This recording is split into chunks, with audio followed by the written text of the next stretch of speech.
വാദങ്ങൾ ഖണ്ഡനവും കഴിഞ്ഞിരിക്കുകയാണ്. ഇനി ഉപസംഹാരത്തിനുള്ള സമയമാണ്. നേരത്തെ പറഞ്ഞതുപോലെ 10 മിനിറ്റ് വീതം രണ്ടുപേർക്കും ഉപസംഹാരത്തിനെടുക്കാം. പുതിയ വാദമുഖങ്ങളൊന്നും ഈ ഉപസംഹാര സമയത്ത് ഉന്നയിക്കരുത്. മുമ്പ് പറഞ്ഞത് കൺക്ലൂഡ് ചെയ്യാനും എന്തെങ്കിലും പറയാനുണ്ടെങ്കിലും ഉള്ള സമയമാണ്. നേരത്തെ പറഞ്ഞ പോലെ 8 മിനിറ്റ് ആകുമ്പോൾ ഞാൻ ബെല്ലടിക്കും. 2 മിനിറ്റ് നിങ്ങൾക്ക് പിന്നെയും തുടരാം. ആ 2 മിനിറ്റ് കഴിയുമ്പോൾ ബെല്ലടിക്കും. അപ്പം ദയവായി നിർത്തണം. നന്ദി. എന്തായാലും വളരെ ആരോഗ്യകരമായൊരു സംവാദം അതിൻ്റെ അവസാന ഘട്ടത്തിലേക്ക് കടന്നിരിക്കുകയാണ്. എന്തായാലും എനിക്ക് പറയാനുള്ള കാര്യങ്ങൾ, ഞാൻ എൻ്റെ കൺവിക്ഷനിലുള്ള കാര്യങ്ങൾ അതിൻ്റെ എനിക്ക് സാധിക്കുന്ന ക്ലാരിറ്റിയോടുകൂടി പറഞ്ഞിട്ടുണ്ട് എന്നാണ് ഞാൻ വിശ്വസിക്കുന്നത്. എന്തായാലും ഇതെല്ലാം ഓൺ റെക്കോർഡാണ്. ഇത് നാളെ ലോകം കാണുന്നതാണ്. ഇനിയും ഈ പറഞ്ഞ കാര്യങ്ങളെപ്പറ്റി ഇതിൻ്റെ അകത്ത് ഇതിലെ ശരിതെറ്റുകൾ കാലവും സമൂഹവും വിലയിരുത്തട്ടെ എന്നുള്ളതാണ് എൻ്റെ വിനീതമായ നിലപാട്. എന്തായാലും ആദ്യത്തെ ആചാരപരിഷ്കരണം നടത്തിയ ഭഗവാൻ ശ്രീകൃഷ്ണൻ്റെ മാർഗം ആണ് എൻ്റെയും മാർഗം, മറ്റൊന്നുമല്ല. ഇത്രയും കാലം ആരാധിച്ചുകൊണ്ടിരുന്ന ഇന്ദ്രനെയല്ല ഗോവർദ്ധനത്തിനെയാണ് എന്ന് ഇന്ദ്രനെ പോലും വെല്ലുവിളിച്ചുകൊണ്ട് നടത്തിയ ഭഗവാൻ ശ്രീകൃഷ്ണൻ്റെ മാർഗമാണ് എൻ്റെ മാർഗം. അതാണ് ഞാൻ മാതൃകയായി കാണുന്നത്. എന്തായാലും വളരെ ആരോഗ്യകരമായൊരു സംവാദമാണ് നടന്നത്. കാലാവസ്ഥയുടെ ആ ഒരു പ്രതികൂലമായ അവസ്ഥ കൊണ്ടായിരിക്കാം സംഘാടകർ പ്രതീക്ഷിച്ചത്രയും വരേണ്ടവരത്രയും ആയിട്ടുള്ള ആൾക്കാർ ഇവിടെ വന്നിട്ടില്ല. കുഴപ്പമില്ല. എന്തായാലും വളരെ നന്നായിട്ട് തന്നെ ഈ സംവാദം നടന്നു. ഒരിക്കൽ കൂടി ഞാൻ അടിവരയിട്ട് പറയുകയാണ്, ഈ പറഞ്ഞതെല്ലാം ഒന്നുകൂടി ഉറപ്പിച്ചുകൊണ്ട്, പുതിയ വാദങ്ങൾ ഇല്ലാഞ്ഞിട്ടല്ല, ഈ സംവാദത്തിൻ്റെ ആ ഒരു മര്യാദ എന്നുള്ള നിലയിൽ ഇവിടെ നിഷ്കർഷിച്ച പ്രകാരം ഞാനത് ഉയർത്തുന്നില്ല. മാറ്റം എന്നതും പുരോഗമനം എന്നതും പരിഷ്കരണം എന്നതും പ്രകൃതിയിൽ കൽപ്പിക്കപ്പെട്ടിരിക്കുന്ന ഒരു ജൈവിക പ്രക്രിയയായിക്കൊണ്ട് അത് അനുസ്യൂതം തുടർന്നുകൊണ്ടേയിരിക്കും. അത് കാലാകാലങ്ങളിലെ അതാണ് ചരിത്രം തെളിയിച്ചിട്ടുള്ളത്, അതാണ് സംഭവിച്ചുകൊണ്ടിരിക്കുന്നത്. ഇനിയും മനുഷ്യനുള്ള കാലത്തോളവും ഇത് തന്നെയാണ് ഇനി നടക്കാൻ പോകുന്നത്. ഇന്നലകളിൽ നമ്മൾ വിളക്ക് കൊളുത്തിയിരുന്നത്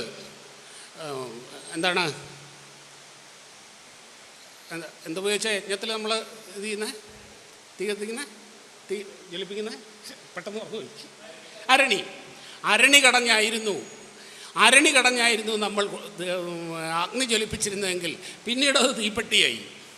ഞാൻ ഈ അടുത്ത കാലത്ത് അവിടെ നമ്മുടെ അടുത്ത ഷോപ്പിൽ നിന്ന് 2 സിഗരറ്റ് ലൈറ്റർ വാങ്ങി. അപ്പോൾ പുള്ളി ചോദിച്ചാ, നിങ്ങൾ വലി തുടങ്ങിയ? അല്ല, വലിക്കാനൊന്നുമല്ല, വിളക്ക് കൊളുത്താനാണെന്ന് പറഞ്ഞു. പുള്ളി എന്നെ ഇങ്ങനെ അത്ഭുതത്തോടെ ഇങ്ങനെ നോക്കി. എൻ്റെ അമ്മ എന്നെ ഒരുപാട് ചീത്ത പറഞ്ഞു, നീ എന്തോ ഈ കാണിക്കുന്നത്? ഞാൻ പറഞ്ഞു, എന്താ പ്രശ്നം? തീപ്പെട്ടി, അരണിയായാലും തീപ്പെട്ടിയായാലും ലൈറ്ററായാലും അവിടെ ജ്വലനമുണ്ടാവണമെങ്കിൽ, തീ ഉണ്ടാവണമെങ്കിൽ അവിടെ ഫ്രിക്ഷൻ ആവശ്യമാണ്, കത്താൻ ഒരു ഇന്ധനവും ആവശ്യമാണ്. ഇതിനതുണ്ട്, അത്രയേ ഉള്ളൂ. അതുമാത്രമേ അങ്ങനെയുള്ള അതുപോലെ തന്നെ അതൊരു ചെറിയ ഉദാഹരണം ഞാനൊരു തമാശ രൂപേണ പറഞ്ഞു എന്നുള്ളതേ ഉള്ളൂ. ഇങ്ങനെ നമ്മുടെ കൺമുമ്പിൽ നമ്മുടെ ജീവിതത്തിൻ്റെ ഭാഗമായി നമ്മൾ അറിഞ്ഞും അറിയാതെയും പരിഷ്കരണവും പുരോഗമനവും നടക്കുന്നുണ്ട്. നമ്മളത് അംഗീകരിച്ചാലും ഇല്ലെങ്കിലും അത് നടക്കുകയും ചെയ്യും.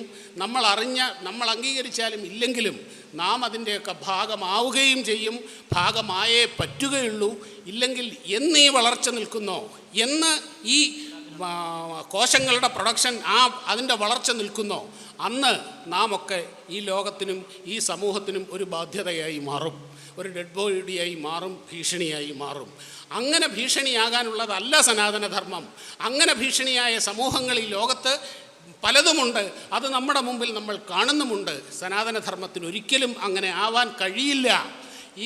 ഈ ധർമ്മം നിലനിൽക്കേണ്ടത് ഈ ലോകത്തിൻ്റെയും മാനവരാശിയുടെയും ആവശ്യമാണ് എന്നുള്ളത് കൊണ്ട് തന്നെ ആ വൈബ്രൻസിയുടെ, ആ ജൈവിക പ്രക്രിയയുടെ ഭാഗമാണ് ഇന്ന് ഇവിടെ നടന്ന ഈ ആരോഗ്യകരമായ സംവാദവും ഇതിൻ്റെ ശരിതെറ്റുകളും വാദമുഖങ്ങളും എല്ലാവർക്കും അത് ഓരോരുത്തർക്ക് അഭിപ്രായമുള്ളിടത്ത് അഭിപ്രായ വ്യത്യാസങ്ങളും ഉണ്ടാകും.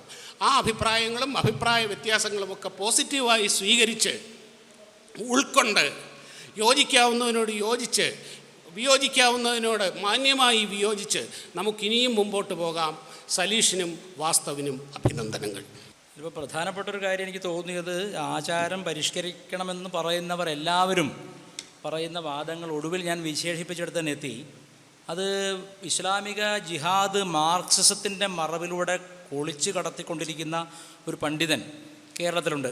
അദ്ദേഹത്തിൻ്റെ പേര് KEN കുഞ്ഞഹമ്മദ് എന്നാണ്. ആ KEN കുഞ്ഞഹമ്മദാണ് ഈ പറഞ്ഞ എല്ലാ വിഷലിപ്തമായ പരിഷ്കാരവാദങ്ങളുടെയും കേരളത്തിലെ തലതൊട്ടപ്പൻ. ആ KEN കുഞ്ഞഹമ്മദാണ് ഒരിക്കൽ പറഞ്ഞത്, ഓണത്തിന് കാളനാവാമെങ്കിൽ ബീഫുമാവാം, കാളയിറച്ചിയുമാവാം. അദ്ദേഹം പറഞ്ഞ വാക്ക് ഇതാണ്, ഓണത്തിന് കാളനാവാമെങ്കിൽ കാളയിറച്ചിയുമാവാം. രണ്ടാമത്തെ വാദം, തുളസിക്ക് ഔഷധ ഗുണങ്ങൾ ഉള്ളതുകൊണ്ട് ഹിന്ദുക്കൾ അതിനെ പൂജിക്കുന്നു, എങ്കിൽ പാരാസിറ്റമോളിനെയും പൂജിക്കണ്ടേ? തുളസിക്ക് ജലദോഷം മാറ്റാനുള്ള കഴിവുണ്ടെങ്കിൽ അതിന് പകരം പാരാസിറ്റമോൾ ഉപയോഗിച്ചാൽ പോരെ? KEN കുഞ്ഞാമ്മൻ്റെ വാദം മാറിപ്പോരുത്. ഷാബു സാറിൻ്റെ വാദമായിട്ട് വളരെ സാമ്യമുള്ള വാദങ്ങളാണ്. പണ്ട് അരണി കടഞ്ഞിരുന്നു, ഇന്ന് തീപ്പെട്ടിയുണ്ട്. പണ്ട് കോണ കൊടുത്തുനിന്ന് ഷഡ്ഡിയുണ്ട്. പണ്ട് കുട്ടികൾ ഉണ്ടാവാതിരിക്കാൻ വേണ്ടിയിട്ട് കോയിറ്റസ് ഇൻ്ററപ്റ്റസ് ആയിരുന്നു, ഇപ്പോൾ കോണ്ടമുണ്ട്. ഇങ്ങനെ പല ഗുണങ്ങളും ഉണ്ട്. അപ്പോൾ അരണി കടയാന്ന് പറഞ്ഞാൽ ഇപ്പോഴും യാഗാഗ്നി അരണി കടഞ്ഞിട്ടാണ്, തീപ്പെട്ടി ഉരച്ചിട്ടല്ല. ഈ യാഗം മുടക്കികൾ എന്ന് പറഞ്ഞിട്ട് അസുരന്മാരെ പറയും. രാമായണത്തിൽ പിന്നെ വസിഷ്ഠൻ്റെ ശിഷ്യനും വിശ്വാമിത്രൻ്റെ ശിഷ്യനുമായ രണ്ടുപേരുടെ ശിഷ്യനാണ് രാമൻ. ശ്രീരാമചന്ദ്രൻ എന്തിനു കൊണ്ടുപോയതാ? യാഗം മുടക്കികളെ തുരത്തി ഓടിക്കാൻ കൊണ്ടുപോയതാണ്. യാഗം മുടക്കികൾ ആരാണ്? യാഗത്തിൽ രൂപത്തിൽ കെട്ടിയ പശുവിൽ നിന്ന് പിന്നെ പശുവാലംബനം ചെയ്യുന്നതിനെ എതിർത്തുകൊണ്ട് യാഗം മുടക്കിയ അസുരന്മാർ.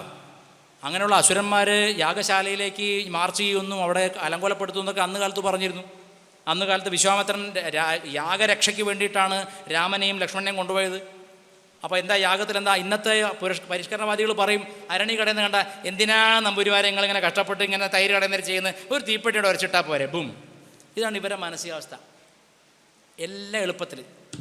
അമ്പലത്തിന് ഭംഗി പോരാ, ഉടനെ വൃത്തിയാക്കി അടിപൊളിയായിട്ട് തെലുങ്ക് സിനിമയുടെ സെറ്റ് മാറി ശബരിമലയുടെ മുമ്പിലൊരു സാധനം. എന്താണെന്ന് ഈശ്വരൻ മാത്രമേ ഉള്ളൂ. അതാ ഞാൻ പറഞ്ഞ, സർക്കാരാണിന്ന് ഭരിക്കുന്നത്. രാജാവ് അന്ന് കാലത്ത് തന്ത്രിമാരെ കൺസൾട്ട് ചെയ്ത് മാത്രമേ പരിഷ്കരണം വിധിച്ചിരുന്നുള്ളൂ. ഇന്ന് അങ്ങനെയല്ല. പിണറായി രാജാവ് പറയുന്നു, പോലീസുകാർ ചെയ്യുന്നു. അങ്ങനെയല്ലേ ശബരിമല പ്രക്ഷോഭ സമയത്ത് കുഞ്ഞു പെൺകുട്ടികൾ മാളികപ്പുറങ്ങൾക്ക് കിടക്കാൻ വിരിവെക്കാൻ സ്ഥലമില്ലാതെ അവിടെ മുഴുവൻ വെള്ളം അടിച്ച് ഫയർഫോഴ്സിനെ കൊണ്ട് വെള്ളം അടിപ്പിച്ചത്? ആ ക്രൂരതയൊക്കെ മറന്നുപോയോ നമ്മൾ? ഇനി ഒരു കാര്യം പറയാം, അമ്പലത്തിനകത്ത് എന്തിനാ ഇപ്പോൾ പൂജാരിയുടെ ആവശ്യം? എന്താണോ മന്ത്രങ്ങൾ ചൊല്ലുന്നത് റെക്കോർഡാക്കിയോടെ വെച്ചാൽ പോരെ, CD ഇട്ടാൽ പോരെ, അല്ലെങ്കിൽ മറ്റേ സാധനമല്ലോ കുത്തുന്ന, എന്തായാലും പേര് പെൻ ഡ്രൈവ്, അല്ലെങ്കിൽ അതിലും ചേർത്തുണ്ട് എന്താ മെമ്മറി കാർഡ് ഇട്ടിട്ട് അങ്ങോട്ട് വെച്ചാൽ പോരെ, രാവിലെ മുതൽ സ്വാഹ എന്നുകൊണ്ട് അവർ തുടങ്ങി. അമ്പലത്തിന് ആവശ്യം എന്താ പിന്നെ? ഇനി എന്തിനാ അമ്പലത്തിൽ പോകുന്നത്? ഇത് ലൈവ് ടെലികാസ്റ്റ് ചെയ്താൽ പോരാ. അവിടെ എപ്പോഴും കൃഷ്ണൻ്റെ മുഖത്തേക്ക് ഗുരുവായൂർ ഒരു സാധനം വെച്ചാൽ ഫോണിലവിടെ കിട്ടും. പിന്നെ എന്തിനാ അമ്പലത്തിൽ പോകുന്നത്? ആരതി, ഓൺലൈൻ പ്രസാദം, അതുപോലെ. അതൊക്കെയാണ് പറഞ്ഞ് പരിഷ്കാരവാദികൾക്ക് തലയ്ക്ക് ഉള്ളിൽ വെളിച്ചമില്ല എന്ന് പറയാൻ കാരണം, ഇവർ പറയുന്നത് അരണി കടഞ്ഞിൽ എന്തിനാ അഗ്നി ഉണ്ടാക്കുന്നത്? അഗ്നി, വേദത്തിൽ അഗ്നി സപ്തജിഹ്വയാണ്. അഗ്നിക്ക് പലതരമുണ്ട്. ഹവ്യാഗ്നി ദേവന് കൊടുക്കുന്നതാ. ഹവ്യാഗ്നി ഒരുക്കേണ്ട വിധമുണ്ട്. അതിൻ്റെ കുണ്ടത്തിന് വ്യത്യാസമുണ്ട്. ഗരുഡചിതിയാണ്. ആ ഗരുഡചിതിയുടെ അഗ്നിയിലേക്ക് കൊടുക്കുന്നത് ഹവ്യാഗ്നിയാണ്. അത് ദേവന് പോയി ചേരും. അത് കവ്യാഗ്നിയാവുമ്പോൾ അത് മന്ത്രവും മാറും, സ്വധാകാരമായി മാറും. ദേവന് കൊടുക്കുമ്പോൾ സ്വാഹാകാരമായി മാറും. ക്ഷേത്രങ്ങളിൽ സ്വാഹാകാരമാണ്, യജ്ഞത്തിന് സ്വാഹാകാരമാണ്. ഇതേ സമയത്ത് പിതൃക്കൾക്കുള്ള യാഗമാണോ? അപ്പോൾ സ്വധാകാരമായി മന്ത്രം മാറുന്നു, അഗ്നിയും മാറുന്നു. അഗ്നി എന്താവുന്നു? അഗ്നി കവ്യാഗ്നിയാവുന്നു. മറ്റത് ഹവ്യാഗ്നി, ഇത് കവ്യാഗ്നി. ആ വ്യത്യാസമുണ്ട്. ഒരേ അഗ്നിയിലല്ല നമ്മൾ പൂജിക്കുന്നത്. അപ്പോൾ ഈ സൗകര്യങ്ങൾ പറഞ്ഞിട്ട് പരിഷ്കാരം കൊണ്ടുവരുമ്പോൾ നമ്മൾ തകർക്കുന്നത് ഒരു സംസ്കാരത്തെയാണ്. എന്താണ് സംസ്കാരം? പൂർവികർ പ്രമാണപൂർവകം അനുഷ്ഠിച്ചു വന്നിരുന്ന ഒന്നാണ് സംസ്കാരം. അതിനെ നമ്മൾ പിന്തുടരാതെ മുത്തശ്ശൻ കല്യാണം കഴിച്ച രീതിയിൽ എനിക്ക് താല്പര്യമില്ല. പിന്നെ ഇവിടെ ഞാൻ പഠിപ്പിച്ചൊരു പയ്യനുണ്ട്, ഷബീർ എന്നിട്ട് അവൻ്റെ പേര്, ഹിന്ദുവാണ്, ഷബീർ എന്നാണ് പേരിട്ടിരിക്കുന്നത്. യുക്തിവാദിയുടെ മകനാ, കലാനാഥ മാഷ മോൻ. ഞാൻ പഠിപ്പിച്ച അവൻ പറഞ്ഞു, അച്ഛൻ്റെ അച്ഛൻ മരിച്ചപ്പോൾ അച്ഛൻ തല കുത്തനെ കുഴിച്ചിട്ടെന്ന്. അപ്പോൾ എന്താ മോനെ, അച്ഛനെ വല്ല വട്ടുണ്ടോ? അല്ല, അച്ഛൻ യുക്തിവാദിയാണ്, എന്തിനാ കിടത്തി കുഴിച്ചിടുന്ന വെച്ചിട്ട്. അപ്പോൾ കോഴിക്കോട് ഭാഷ പറയും, ഇമ്മാറ്റി ആൾക്കാരാണ്. തീപ്പെട്ടി ഉരച്ചാൽ പോരെ, എന്തിനാ പോയി യാഗത്തിന് അരണി കടയുന്നു ചോദിക്കുക. ഇതിൻ്റെ പവിത്രത നിലനിൽക്കുന്നതുകൊണ്ടാണ് യാഗത്തിന് ശക്തി. എന്തിനാണ് നേരത്തെ അദ്ദേഹം തന്നെ പറഞ്ഞു, യഥാഹി ധർമ്മസ്യ ഗ്ലാനിർഭവതി ഭാരത അഭ്യുത്ഥാനം അധർമ്മസ്യ തദാത്മാനം സൃജാമ്യഹം എന്ന് പറഞ്ഞ ശ്ലോകത്തിൻ്റെ അർത്ഥം എന്താ? എപ്പോഴെപ്പോഴൊക്കെയാണോ ധർമ്മത്തിന് ച്യുതി വരുന്നത്, ഏത് ധർമ്മത്തിന്? വൈദിക ധർമ്മത്തിന് ചുതി വരുന്നത് ആ വൈദിക ധർമ്മത്തെ തട്ടൊപ്പം ഉയർത്താനും എല്ലാ സമൂഹത്തെയും വേദത്തോട് അടുപ്പിക്കാനും വേണ്ടിയാണ് ഞാൻ അവതരിക്കുന്നതെന്നാണ്. ഇതെങ്ങനെ വൈദിക ധർമ്മം എന്ന് എനിക്ക് മനസ്സിലായി. ശങ്കരാചാര്യ ഭാഷ്യത്തിൽ പറയുന്നു, ശ്രീകൃഷ്ണൻ ഗീതയിൽ പറയുന്ന ധർമ്മം ബീഡി വലിക്കാനുള്ള അവകാശത്തെ പറ്റിയുള്ള ധർമ്മമല്ല, തൊഴിലാളിക്ക് 8 മണിക്കൂർ മതിയുള്ള അവകാശമല്ല. എന്തവകാശമാണ്? വൈദിക ധർമ്മത്തെ പറ്റിയാണ് പറയുന്നത്. അതിനെ ഒപ്പിക്കാൻ അവർ ശങ്കരാചാര്യ എതിർപക്ഷമാണോ? മധ്വാചാര്യം അതിനെ മധ്വാചാര്യ ഭാഷ ഞാൻ പഠിച്ചിട്ടുണ്ട്, ദ്വൈത ഭാഷ്യം. അതിലും മധ്വാചാര്യം പറയുന്നത് വൈദിക ധർമ്മത്തിലേക്ക് സമൂഹത്തെ ഉയർത്താൻ വേണ്ടി കൃഷ്ണൻ അവതരിക്കുന്നു. രാമാനുജാചാര്യർ എന്താ പറഞ്ഞത്? വൈദികത എല്ലാവരും വേദത്തെ അനുസരിച്ചേ മതി, അതിനാണ് ധർമ്മം എന്ന് പറയുന്നത്. അപ്പോൾ വൈദിക അഗ്നി എങ്ങനെ ഉണ്ടാക്കണം എന്ന് വേദത്തിൽ പിന്നെ ഗൃഹ്യസൂത്രങ്ങളിൽ വിശേഷിച്ച് കൽപ്പം എന്ന ശാസ്ത്രത്തിൽ പറയുന്നുണ്ട്. എങ്ങനെ യജ്ഞം നടത്തണം, അഗ്നി എങ്ങനെ ഉണ്ടാക്കണം. കീഴരണി, അനങ്ങാതെ ഒരാൾ നിന്നാലല്ലേ ഇമ്മലൊരു കളി നടക്കുള്ളൂ. അപ്പോൾ അടിയിലൊരു സാധനം അനങ്ങാതെ നിൽക്കണം. അപ്പോൾ അടിയിൽ ഇങ്ങനെ അനങ്ങാതെ നിൽക്കുന്നൊരു അരണി, മേലെ അനങ്ങുന്ന തിരിയുന്നൊരു അരണി. ഇത് ശിവനും ശക്തിയെന്നോ പുരുഷനും പ്രകൃതിയെന്നോ ഒക്കെ വ്യാഖ്യാനിക്കാം. ഇത് തമ്മിലുള്ള ഘർഷണത്തിലൂടെ മാത്രമേ, മരത്തിൻ്റെ ഘർഷണത്തിലൂടെ മാത്രമേ അഗ്നി കടയാവൂ. അഗ്നി കടയുകയാണ്. തീ ഉരക്കിയല്ല, തീപ്പെട്ടി അല്ല. ഞാൻ ചോദിക്കട്ടെ, എന്തിനാ തീപ്പെട്ടി വാങ്ങാൻ കഷ്ടപ്പെടുന്നത്? ഗ്യാസ് ലൈറ്റർ വരെ എന്തിനാ? അടുപ്പ് നല്ല സൺലൈറ്റിൻ്റെ അല്ലെങ്കിൽ പ്രസ്റ്റീജിൻ്റെ ഒരു വലിയ ഗ്യാസ് അടുപ്പിൽ യാഗം നടത്തിയാൽ പോരെ? ഇനി യാഗം നടത്തുന്ന കാര്യം എന്താ? എന്തിനാ വെറുതെ ഇത്രയും പാലും നെയ്യൊക്കെ ഇതിൽ ഒഴിച്ച് കളയുന്നത്? അത് കുടിച്ചാൽ പോരെ, അടിച്ചുകൂടിയ ഈമാരി ഉദരംഭരികളാണ്. പണ്ട് ഇപ്പം ഞാൻ ഈ ഇദ്ദേഹത്തിനല്ല പറയുന്നത്, ഈ വാദങ്ങളൊക്കെ EMS മുതലുള്ള ആൾക്കാർ പറഞ്ഞാണ്. EMSൻ്റെ വേദങ്ങളുടെ നാട് എന്നൊരു പുസ്തകമുണ്ട്, വേദങ്ങളുടെ നാട്. അതിൽ അദ്ദേഹം പറയുന്നുണ്ട്, ഞാൻ കുറേ കാലം കീ ഇത് പാടി വേദം, ഇതിലൊന്നും ഒരു അർത്ഥമില്ല. ഇനി എൻ്റെ അർത്ഥം ഉണ്ടെന്ന് ആചാര്യനോട് ചോദിച്ചപ്പോൾ അയാൾ എന്നെ ചീത്ത പറഞ്ഞു. അതുകൊണ്ട് ഞാനിത് വിശ്വസിക്കുന്നില്ല എന്ന് പറഞ്ഞു. ഇത് പൊട്ടപ്പാട്ടാണെന്നാൾ പറഞ്ഞു. ആ EMSൻ്റെ വാദവും നിങ്ങളുടെ വാദവും എവിടെയാണ് വ്യത്യാസപ്പെടുന്നത് എനിക്ക് മനസ്സിലാവുന്നില്ല. അരണി കടയണ്ട, തീപ്പെട്ടി മതി, പിന്നെ വിളക്ക് തെളിക്കാൻ. സന്ധ്യയ്ക്ക് എന്തിനാണ് വിളക്ക് കളിക്കുന്നത്? ഈ ഓട്ടുവിളക്കിൽ എന്തെങ്കിലും പ്രത്യേകത ഉണ്ടോ? സയൻറ്റിഫിക് ആയിട്ട് എന്തെങ്കിലും കണങ്ങൾ നമ്മുടെ ഹൃദയത്തിൽ ഒന്നുമില്ല. അത് പാരമ്പര്യമാണ്. ഓട്ടുവിളക്ക് വേണ്ട, പകരം CFL ഒരു ബൾബ് സ്വിച്ച് ഇട്ട് അമ്മ പോയിട്ട് ഹരേ രാമ ഒറ്റടൽ, പരിപാടി കഴിഞ്ഞില്ലേ? അങ്ങനെയുള്ള ഈ ആചാരവാദത്തെ പരിഷ്കരിക്കുന്നവർ ഇതിലും വലിയ വങ്കത്താണ് പറയുന്നത്. അതായത് നമുക്ക് ഓരോ ജനതയ്ക്കും അവയെ ഡിഫൈൻ ചെയ്യുന്ന സാംസ്കാരിക പശ്ചാത്തലമുണ്ട്. ആ പശ്ചാത്തലത്തെ കെടുത്തുക എന്നുള്ളതാണ് പൈതൃക നിരാസം. ആ പൈതൃക നിരാസത്തിന് ഭാരതത്തിലെ വക്താക്കൾ കമ്മ്യൂണിസ്റ്റുകളാണ്. അവരാണ് നമ്മോട് പറഞ്ഞിരുന്നത്, എന്ത് യാഗശാല, എന്ത് യാഗം, വെറുതെ കുറേ തീയിലേക്ക് പാലും പഴവും പഞ്ചസാര ഇടുന്ന കാര്യം എന്താണ്? ഇതൊക്കെ ജനങ്ങളെ പറ്റിക്കലാണ്. എന്തിനാണ് ശിവലിംഗത്തിൽ ഇത്രയും പാല് കളയുന്നത്? PK എന്നൊരു പടം ഇറക്കി അമീർ ഖാൻ, ഒന്നാന്തരം ജിഹാദി കേട്ടോ, പുറമേ ഉള്ളത് നോക്കണ്ട. മറ്റേ അവിടെ ഹജ്ജിന് പോയിട്ട് ജിഹാദിനോട് ഫോട്ടോ ഒക്കെ എടുത്ത ആളാണ്. ആ അമീർ ഖാൻ എന്ത് ചെയ്തു? അമീർ ഖാൻ പറഞ്ഞു, PK എന്ത് പറഞ്ഞു? ശിവൻ്റെ മേലേക്ക് പാലൊഴിച്ച് ആ കുട്ടികൾ, ഇത്രയോ കുട്ടികൾ വിശന്നിരിക്കുമ്പോൾ ശിവലിംഗത്തിൽ പാലൊഴിക്കേണ്ട കാര്യമുണ്ടോ എന്ന് ചോദിച്ചു. അങ്ങനെയാണെങ്കിൽ ഈ മക്കയിലെ പള്ളിയിൽ സുഗന്ധലേപനത്തിനുടെ തൈലത്തിന് തന്നെ മില്യൺസാണ് വരുന്നത്. മക്കയിലെ ആ കല്ലിൻ്റെ മുകളിൽ തേക്കാൻ കോടിക്കണക്കിന് രൂപയെ വേണ്ടി വരുന്നത്. അതിനെ അവർ ചോദ്യം ചെയ്യില്ല. So this is a selective criticism to destroy your cultural background, the grand culture of Bharat. ഭാരതത്തിൻ്റെ അതിപൗരാണികമായ ശ്രേഷ്ഠമായ സംസ്കാരത്തെ നശിപ്പിക്കാൻ വേണ്ടി ഓരോ വാദമായിട്ട് ഇറങ്ങുകയാണ്. ആ വാദങ്ങളെ അതത് സമയത്ത് കണ്ട് കല്ലുമ്മൽ വെച്ച് കൊത്തിക്കളയാന്നുള്ളത് എന്നെപ്പോലുള്ളവർക്ക് ഈശ്വരൻ തന്ന നിയോഗം. എനിക്ക് മാത്രമല്ല, ശങ്കുവിനും ശ്രീത്ത് പണിക്കർക്കും പത്മാപിള്ള ചേച്ചിക്കും ഒക്കെ ഇതാണ് നിയോഗം. സലീഷിന് ഈ നിയോഗത്തിൻ്റെ പശ്ചാത്തലം ഒരുക്കുക എന്നുള്ള വലിയൊരു നിയോഗം. ഒന്ന് ചെയ്യാതെ 10 മിനിറ്റായോ? 2 മിനിറ്റ്. അങ്ങനെ പശ്ചാത്തലം ഒരുക്കാൻ വേണ്ടി വന്നിരിക്കുക. അപ്പോൾ ഞാൻ പറഞ്ഞത്, KN കുഞ്ഞഹമ്മദ് ഇവിടെ കേരളത്തിൽ ഉയർത്തിക്കൊണ്ടുവന്ന വിഷലിപ്തമായൊരു വാദമാണ്. തുളസിത്തറയെ ആരാധിക്കുന്ന വങ്കത്തരമാണ്. പാരാസിറ്റമോൾ കഴിച്ചാൽ മതി പനി മാറാൻ. വിളക്ക് തെളിക്കുന്നത് വങ്കത്തരമാണ്. CFL ബൾബ് ഇട്ടാൽ മതി. നമ്മൾ 20-ാം നൂറ്റാണ്ടിൻ്റെ അന്ന് അയാൾ 80-കളിലാണ് ഈ വാദം ഉയർത്തിയത്. 20-ാം നൂറ്റാണ്ടിലാണ് നമ്മൾ നിൽക്കുന്നത്. ഇവിടെ എന്തിനാ ഇപ്പോൾ CFL അല്ല നമ്മുടെ ബൾബ് ഉണ്ടല്ലോ, എന്തിനാ അതിൻ്റെ ആവശ്യം?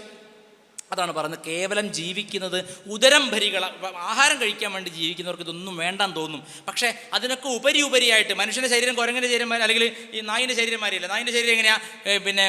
പിന്നെ അപ്പിയിടുന്ന അവയവും തലയും ഒരേ തലത്തിലായിരിക്കുന്നത് നായയ്ക്ക്, അങ്ങനെയല്ലേ? മനുഷ്യനെങ്ങനെയാണ്? വേറെ ഉയർത്തല. ഏറ്റവും താഴെയുള്ള വികാരങ്ങളിലെ അവയവങ്ങൾ താഴെ, അതിന് മേലെ വിശപ്പ്, അതിന് മേലെ ഹൃദയം, അതിന് മേലെ ശിരസ്. ആ ശിരസിനുള്ള ആ ഒരു ചിന്താശക്തിയെ പോഷിപ്പിക്കുന്ന, ആ സാംസ്കാരിക ഔന്നത്യത്തെ പോഷിപ്പിക്കുന്ന സംസ്കാരമാണ് നമ്മുടേത്. ഇന്ദ്രൻ പിന്നെ ഇത് ഉയർത്തിയില്ല, അത് പരിഷ്കാരമല്ലെന്ന് ചോദിച്ചു മുമ്പ്. ഞാനൊരു കാര്യം പറയട്ടെ, ഇത് ഹരിവംശത്തിൽ ചെറിയ പരാമർശമുണ്ട്, പിന്നെ ഭാഗവത്തുള്ള കാണുന്നത്. ഇന്ദ്രൻ ആരാണ്? വേദത്തിൽ ഇന്ദ്രൻ ആരാണ്? മഹർഷി അരവിന്ദോ പറഞ്ഞു, ഇന്ദ്രൻ മനസ്സാണ്. മനസ്സാണ് ഇന്ദ്രൻ. ആ മനസ്സിനെ ഉയർത്തുക ശ്രീകൃഷ്ണൻ ചെയ്തത്. അരവിന്ദനോ എൻ്റെ ഭാഷയല്ല, മനസ്സിനെ ഡിവൈൻ മൈൻഡാക്കി മാറ്റുകയാണ്. പശുക്കളെ സംരക്ഷിക്കുക. ആരാണ് പശുക്കൾ? പാശബദ്ധരാണ്. അഷ്ടപാശങ്ങൾ, മതമോഹ മാത്സര്യങ്ങളും എതിർപ്പും കുന്നോയ്മയും കുശുമ്പും ഒക്കെയുള്ള മനുഷ്യൻ്റെ മനസ്സിന്, അതാണ് പശുക്കൾ എന്ന് പറയുന്നത്. അല്ലാണ്ട് കുറേ പശുക്കളെ ഒരു ഷെഡ് ഉണ്ടാക്കി കൊടുത്താൽ പോരെ, എന്തിനാ മല വെക്കുന്നത്? ഇമാരത്തെ പൊട്ടത്തരം ചെയ്യണം. പശുക്കൾക്ക് വേണ്ടിയിട്ട് കൃഷ്ണൻ വിചാരിച്ചാൽ ഒരു 10,000 പശുക്കളെ നിർത്താനുള്ള ഷെഡ് ഉണ്ടായിക്കൂടെ? അല്ലെ ഒരു ബിൽഡിംഗ് ഉണ്ടായിക്കൂടെ? ഒരു മല എടുത്ത് പറിച്ച് പൊന്തിക്കേണ്ട കാര്യമുണ്ടോ? അതൊക്കെ സിംബോളിക് ആണെന്ന് അരവിന്ദെ പോലുള്ള മഹാന്മാർ പറഞ്ഞിട്ടുണ്ട്. എന്താണ് ഉന്മനിയാണിത് കാണിക്കുന്നത്. മനസ്സിന്ദ്രനാണെങ്കിൽ അതിനെ ഉയർത്തലാണ് കൃഷ്ണൻ ചെയ്ത് അവിടെ ജീവന്മാർ സന്തോഷിച്ചു കൊള്ളുന്ന തത്വമാണെന്ന് അദ്ദേഹം പറഞ്ഞെടുത്തു. എൻ്റെ അഭിപ്രായം അതല്ല. കൃഷ്ണൻ മല പൊക്കിയെന്ന് വിശ്വസിക്കാനുള്ള ഞാൻ ആ പൊക്കിയത് ആചാര പരിഷ്കരണമൊന്നും ആയിരുന്നില്ല, ഇന്ദ്രനെതിരൊന്നും ആയിരുന്നില്ല കൃഷ്ണൻ. കാരണം പിന്നെ പല പൗരാണിക മഹാഭാരത സന്ദർഭത്തിലും ഇന്ദ്രനെയൊക്കെ വളരെയധികം റെസ്പെക്റ്റോട് കാണുന്ന ആളാണ് കൃഷ്ണൻ. മഹാഭാരതം വായിച്ചാൽ ഹിന്ദുക്കളുടെ കുഴപ്പമുണ്ട്, ഒരു പുസ്തകം വായിച്ചില്ലെങ്കിൽ അതത് കാലത്ത് പൊട്ടിമുളയ്ക്കുന്ന കൂണ് പോലത്തെ ആചാര്യന്മാർ പുസ്തകമൊക്കെ വായിക്കും. മഹാഭാരതം വേദമൊക്കെ അതൊക്കെ സമയം കിട്ടില്ല എന്ന് പറഞ്ഞാൽ വായിക്കാണ്ടിരിക്കും. അതാണ് പ്രശ്നം. ഇപ്പോൾ നമ്മൾ തർക്കത്തിൽ വരുമ്പോൾ ഇത് വായിച്ചു തമ്മിലുള്ള കളി, അല്ലാണ്ട് ക്രിസ്ത്യാനോ റൊണാൾഡോ സച്ചിനും തമ്മിലുള്ള ബാറ്റിങ് രണ്ട് കളിയല്ലേ. അതുകൊണ്ടാണ് ഞാൻ പറഞ്ഞത്. അപ്പോൾ നമ്മുടെ പ്രമാണങ്ങളിൽ ഉള്ള വിശ്വാസമില്ലാത്തവർ ഇതിനെ തിരുത്താൻ വരരുത്. വിശ്വസിക്കുകയാണെങ്കിൽ എനിക്ക് ഇന്ന പ്രമാണങ്ങളെ പറ്റും അതും പറയാൻ പാടില്ല. വേദം തുടങ്ങിയിട്ടുള്ള സകല പ്രമാണങ്ങൾ വിശ്വാസമുള്ളവനാണ് ഹിന്ദു, ഗുരു പരമ്പരയിൽ വിശ്വാസമുള്ളവനാണ് ഹിന്ദു. പിന്നെ നാടൻ സാധാരണ ദ്രാവിഡ ജനങ്ങൾ എന്ന് പറയുമല്ലോ, ഈ ത്രിവൃത്തത്തിലുണ്ടായ സാധാരണ ജനങ്ങളുടെ ആരാധനയാണ് കാളിയും മാടനും മറുതയും. അതിനെ നാരായണ ഗുരു തൃത്വത്തിനെ ഞാൻ അംഗീകരിക്കുന്നില്ല. കാരണം ആ കാലത്തെ സാമൂഹിക പ്രഷർ കാരണം നാരായണ ഗുരുവിന് അത്രത്തോളമൊന്നും കൂടുതൽ കടന്ന് ചിന്തിക്കാൻ സാധിച്ചിരിക്കില്ല. അദ്ദേഹം ഒരു പൊതുവായ കാര്യം അദ്വൈത വേദാന്തം അടുപ്പിച്ച് പരിഷ്കരിക്കുകയാണ് ചെയ്തത്. അതിലപ്പുറത്ത് സാധാരണക്കാരുടെ ഇപ്പം പിന്നെ അഗസ്ത്യാർ കൊടുത്തിലേക്കുള്ള പൂക്കൊടുത്തി മീൻ കൊടുത്തിലേക്കുള്ള ആദിവാസികളുടെ ചടങ്ങൊക്കെ മാറ്റിയിട്ട് എന്ത് സുഖമാണ് നിങ്ങൾക്ക് കിട്ടുന്നത്? എല്ലാറ്റിനെയും ഈ ഒരു ഈസ്റ്റ് ഇന്ത്യ കമ്പനിയുടെ മൊറാലിറ്റിയിലേക്ക് അടുപ്പിക്കേണ്ട കാര്യം എന്താണ്? ബലി കൊടുക്കുന്നവൻ ബലി കൊടുക്കട്ടെ, ക്ഷേത്രത്തിൽ പാൽപ്പായസം കൊടുക്കുന്ന അത് കൊടുക്കട്ടെ. ഹിന്ദുമതം അതിൻ്റെ എല്ലാ സൗന്ദര്യത്തോടും കൂടി ഒരു വന്യ സൗന്ദര്യത്തോടു കൂടി നിലനിൽക്കണം. അതിനു വേണ്ടിയാണ് ഞങ്ങളെപ്പോലുള്ള കാടന്മാരൊക്കെ ഭഗവാൻ അയച്ചിരിക്കുന്നത് വിശ്വസിക്കുന്നതിനാണ് ഞാൻ. ഹര നമ പാർവതി പതയേ ഹര ഹര മഹാദേവ്.